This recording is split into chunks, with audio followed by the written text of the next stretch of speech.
Hey everyone, welcome to Reddit Readout. Today we are checking out Am I the A-hole? Story 1.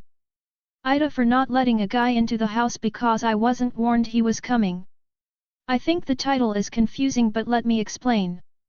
My 18F, mom, 50F, and my stepdad, 50M, have built a house together.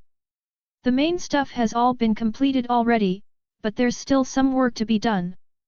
My classes have finished, so I'm staying home alone for the end of the year, since my mom and stepdad work all day. There are workers coming a lot to our house, but I'm aware of most of them by this point. Today, a man appeared at the gate claiming he was going to work at the stone in our bathrooms. Neither my mom or my stepdad had warned me he was coming, so I didn't know. I asked him about the name of the people who had hired him, and he didn't know.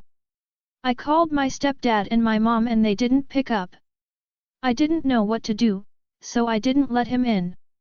My mom and stepdad got home and I explained the situation. My mom said she understood it, but my stepdad got very mad because they will have to pay a fee to reschedule it. I have had some bad experiences that I think make me a bit more afraid than I should be in a lot of situations, and I think this may be one of them. That being said, I think this could have been avoided if I was warned he was coming. AITA. Story 2. AITA for not apologizing to my heartbroken grandmother. I'm turning 27 today. 4 days ago, my mother told me that my grandma was going to take me out to dinner for my birthday, today, and I needed to text her where I wanted to go and what time. I told her I had to reschedule as I had other plans with friends. Yesterday my grandmother texted me 4 times telling me that I was being very selfish and should prioritize family over friends that I could see anytime. I told her that we could reschedule, but I already had plans with my friends. My mom texted me today saying that I need to apologize to my heartbroken grandmother, and again said that I can see my friends anytime I wanted. Here's the thing, I have a great relationship with my grandmother and do something with her once every few weeks. I haven't seen some of my friends in almost a year. I've been working 6 days a week and want to have some time to myself. I had my heart set on drinking beer and watching football with about 5 to 6 of my buddies for a while now, and I should feel bad about this? On my birthday? I just sort of feel like it was very rude of her to volunteer me to have dinner with her, not considering I had any other plans. This is not the first time this has happened either. Story 3. AITA for being mad because my BF communicates with his ex's mom. Hello, sorry for grammar, English is not my first language. So the title says it all. My 18F, BF, M24, has ex-GF, F23, who he dated from 16 to 17 to 21. He was pretty much obsessed with her even when we met 12 months ago. When we started dating he would constantly still be talking to her, playing games and chatting. He compared us in everything and couldn't stop talking to her, which made me really insecure. I gave him ultimatum, either me or her. He chose me, but our relationship was always rocky because he does many bad things to me. On the other hand, he also does a lot of good things that keep me with. TBH, I'm confused if he's good or bad. Anyways, yesterday I found out he's chatting with mother of his ex. His ex has new BF since they broke up, but her mom doesn't like him, so the fact she's texting him gives me bad gut feeling that she's just waiting till her daughter breaks up so she can lure my BF and get him back together with ex. I asked him to stop texting her and just delete her from his friends. He refused and said he won't listen to me and let me control him. I feel like he doesn't respect my boundaries. He doesn't care about my family. Doesn't try to get close to them or anything that results into my family being distant, but still nice to him. But when it comes to his ex's family he goes crazy. AITA for being mad at him? Should I let him text with ex-mom? What should I do? Edit. If it's important but very big part of why I don't like it, it's the fact that mother of ex herself said that she would rather have my BF in his family than new BF. And that's why I don't like that they are in contact. Also, another thing is that the mother of ex also tells him lots of personal stuff regarding her relationship or her mental state and all. I don't think it's appropriate to talk about stuff like that with someone so much younger who's not even related to her. Maybe I'm just weirdo, but it gives me creeps for some reason. Story 4.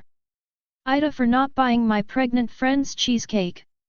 I 21, have two pregnant friends, 20 and 22, who woke me up from my nap with a call asking me to go buy them the cheesecake they're craving. One of them is 16 weeks along and the other is 7 weeks. Normally I definitely would, but I was extremely tired and in bed. Neither of them have a car. I don't either, but I have access to my mom's car, and they were telling me I should just use it to get them their cravings. They kept persisting and I kept saying no because I was so tired and was trying to get a nap in before I have to pick up my sister from school, which was in about an hour from when they called. I feel kind of bad since they are pregnant and can't get it themselves, but I also don't want to risk getting on the road while drowsy. So, AITA. Edit. Since a lot of people are asking, food delivery service isn't available for the particular restaurant they want the cheesecake from. It's a specific kind of cheesecake that only this store makes. Story 5. AITA for leaving as soon as I called my family driver to come pick me up from home. I'm in my late teens and getting ready for a big college entrance exam that's coming up in a few months. This person has been my family driver since about 2017, and we never really had any issues until the corona struck and the quarantine was imposed. Nearly 2 years without much communication with the said person aside from emergencies. This was not the case prior to 2020, he used to stay nearby till evening, and we had no trouble asking him to undertake tasks around the house, go out for spontaneous lunch arrangements, or pick up my younger brother and I from school. There is essentially a schedule for when to pick up my brother from school, take me to cram school, and my grandparents' weekly doctor visits. The issue is that, like most of us, I had to attend cram classes in person when offline school started, therefore I had to phone this person an hour before I had to leave my house so he could come pick me up. My cram school is 30 minutes away by car, and the only public transit accessible is Uber. The class times are not set in stone and are often communicated to us approximately 3 hours in advance. So whenever the message from our cram school teacher came regarding timings, I'd immediately give him a call informing him about when to come to pick me up and where to drop me. He never showed up at the scheduled time, which is why I haven't arrived in class on time for the past year. I therefore chose to go straight to my cram school after my regular school day ended, asking my mother to pack me lunch in the morning instead to carry. This continued for about a year until I started getting bullied and essentially isolated at cram school. I guess I was unlucky to become the prey. I therefore preferred to eat lunch at home again rather than going straight to cram school. I had to depend on this person to drop me off on time once more, but sadly, that didn't happen, and I was really angry with him today. I had previously informed him that at cram school, no one actually holds a seat for me for when I'm late.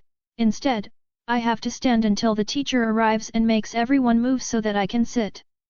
For a few days, he arrived on time, but then he resumed his previous habits. Even though I asked my parents for assistance, they insisted that I handle my own problems because I would soon be an adult and should be capable of doing so. As a result, I called the driver 1 hour ahead of time and told him when to arrive. He was late as usual, so I called him to ask where he was. He never picks up my calls the first time, so I called him again, and he said he would be there in 2 minutes. I took this as my cue to leave, hailing a taxi, calling my mother OTW and informing her of the driver's negligence at work for the past year, and setting my phone to do not disturb in case he called. Was this a good decision, or should I have done something else? What are your thoughts? Story 6. Update AITA for calling a girl a bitch. Original post. Okay, so I read all of your posts, and y'all were right. First of all, I had no right to be throwing the ball and pissing other PPL off being a dick and also getting pissy when she told me to stop. Now, me and the girl talked about it since then. I apologized to her again about everything, and we went over some things. I tried to see how she felt when we got into the fight, trying to see her perspective, and we went over it. She said she felt more so confused by just why I got so pissed off when she told me to stop, and she is right, I had no right to be that pissed. I also apologized for referring to her as the hot Cheetah girl.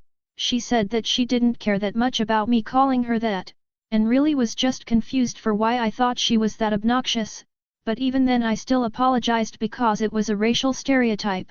She is a black woman, just FYI, she said it was fine. She described calling someone a hot Cheetah girl as like calling someone a Karen. She said the reason she did think I was being racist was because she thought it was a microaggression, which TBF makes a lot more sense.